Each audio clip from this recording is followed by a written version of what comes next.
Santiago Arconada con nosotros conversando sobre el tema de lo que nos está ocurriendo. Fíjate, yo he venido diciendo que hay que ver las cosas bien, tratar de ser lo más abierto. En la historia venezolana, cuando se produce el fenómeno Boves, que Boves se alza contra los factores independentistas, contra los mantuanos. Recoge las banderas del rey. Sí, acoge la bandera del rey. Pero tú no puedes decir que era un mendigo, porque el discurso de Boves era el discurso de los pobres, que sufrían toda la explotación de los mantuanos, todos los excesos, todo el tiempo ese que era muy duro. Entonces era una reacción, si se quiere, de odio de clases, podría decir alguien, algún marxista leído, pero era un discurso que le permitió a Bolívar después, cuando Bolívar se dio cuenta que había un fenómeno social, la que teníamos interna, eso cambió después, pero primero, cuando él se dio cuenta de que eso ocurría, de que ellos representaban no la libertad, sino la opresión, cambió, comenzó a buscar cómo relacionarse con las consignas de esos sectores desposeídos. Y Petión aprovechó para decirle, o metes la libertad de los esclavos o conmigo no cuentas. Bueno, ¿tú te acuerdas que cuando viene Boves, Bolívar huye hacia el oriente y se encuentra con Mariño?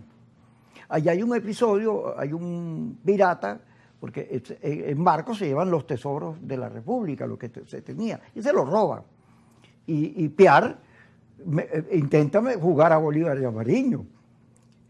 Esta es una historia que tiene mucho menos de película y más de realidad, pero una realidad compleja, ¿no? Entonces, fíjate, yo coincido contigo, fíjate. Es difícil esto, ¿no? Porque no estamos, desde el punto de vista de la calidad de vida, en las mejores condiciones. Por el contrario, cuando Chávez había mucha mejor calidad de vida, porque en Perejuna había plata y en los primeros años de la democracia había mucha plata, se fue una enorme clase media. Bueno, ¿y qué le pasó a un país petrolero que tantos años después vive mal? Entonces, claro, quienes son partidarios del gobierno dicen, bueno, es que nos metieron unas sanciones, mira, ahí está el imperio, no era mentira, etcétera. Pero cuando tú revisas, tú te das cuenta que no solo tiene responsabilidades en el gobierno, sino también en la oposición. Entonces, estos odios, cualquiera los puede justificar. Hay cómo justificarlos. Pero ¿cómo te deshaces de ellos? Porque lo cierto es que tenemos una sociedad dividida donde todo el mundo se veta, todo el mundo está lleno de dolores, tenemos gente afuera. Tú sabes, si hay una invasión en Venezuela, ¿tú sabes cuánto se calcula va a ser el éxodo? 10 millones de venezolanos más. ¿Tú te imaginas 10 millones de venezolanos dando a Colombia, a Brasil, a Chile? Sí. Lo que quiero decirte es que, fíjate, ese escenario para mí nos debería llevar a la consideración del que es el antibelicismo en el que yo milito. Ayúdame. El antibelicismo en el que yo milito es, una vez que arranca, lo que sigue son los episodios lamentables.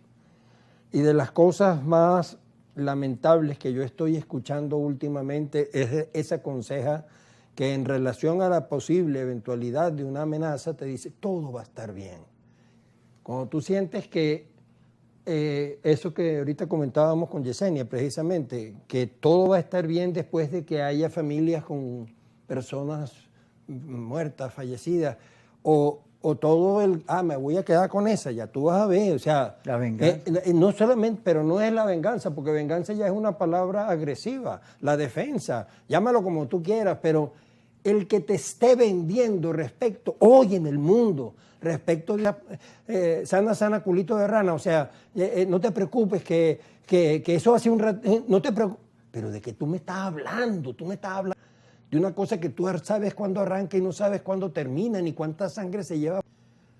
Ese es el antibelicismo en el que yo me inscribo, en el que no considera y le dice, mire, señor Trump, llévese sus barcos para mejores oficios, porque este es un país que tiene que resolver su problema con las fuerzas que tiene que activar, que tiene que ver, para mí, cuando Yesenia tuvo la gentileza de invitarme, me puse el problema, bueno, yo que voy a ir allá, ¿qué cosa? ¿Qué voy a decir? Y tenía la idea de esto quiere ser, este aporte quiere ser como un llamado a la necesidad de que la gente que queremos que no continúe este gobierno y que nos enfrentamos a la pretensión de una invasión militar gringa, bueno, por llamarla de alguna manera, no quería utilizar términos peyorativos ni despectivos, quería mantener al máximo posible como la ponderación. Nos tenemos que encontrar. Los Ramón Guillermo Aveledo de la partida se tienen que encontrar con los Edgardo Lander de la partida. Mucha gente que no está normalmente junta tiene que, porque participan de ese conjunto que significa no quiero el enfrentamiento bélico, pero no me calo que esto continúe. No convengo con que esto continúe. Esa voz tiene que encontrar la manera de expresarse. Y yo creo que en este momento, hasta ahora, no la ha tenido todavía. Pero te metes en una discusión necesaria. Porque fíjate, yo te lo digo por mí mismo. Durante toda mi vida estuve en el MAS, en la izquierda. O sea, eso, yo te conozco además. Sí. Y te recordé ahorita tu participación en aquella revista que era de purita. Sí. Bueno, tú me recordaste la revista Para, que era de Julio Escalona, que era mi hermano, ¿verdad? Que yo lamenté mucho su partida. Pero fíjate, yo de esas ideas me he ido moviendo. De la idea del socialismo, democracia, yo de eso me he ido moviendo, me he ido alejando de eso. ¿Por qué? Porque esas ideas se estancaron, se detuvieron. Los gobiernos socialistas en el mundo terminaron todos en autocracias. Y, ¿cómo no? Después vino un tiempo donde, desde los partidos comunistas, desde los propios, la propia esencia de la izquierda, apareció una discusión sobre la necesidad de vincular el cambio con la democracia y la libertad. Que los marxistas, ¿te acuerdas que decían que la libertad es un concepto burgués? No, la libertad es un concepto inherente al ser humano. Entonces, en esas discusiones uno va cambiando. Yo participé en el 11 de abril, en todas las marchas, en todo eso, pero he ido pensando que esa repetición de ese esquema, de vete ya, de salidas de fuerza, que ese esquema había sido derrotado una y otra vez porque ese esquema no servía. Entonces, había que buscar otra fórmula. Porque para producir un cambio en Venezuela, para mejorar la situación de los venezolanos que viven mal, que tienen problemas de salario, que la economía es la que tú tienes que ver cómo haces para no repetir los mismos errores y seguir incrementando el odio. ¿Cómo te sales del conflicto?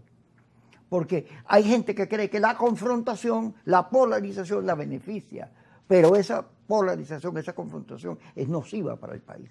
¿Cómo te sales de ella?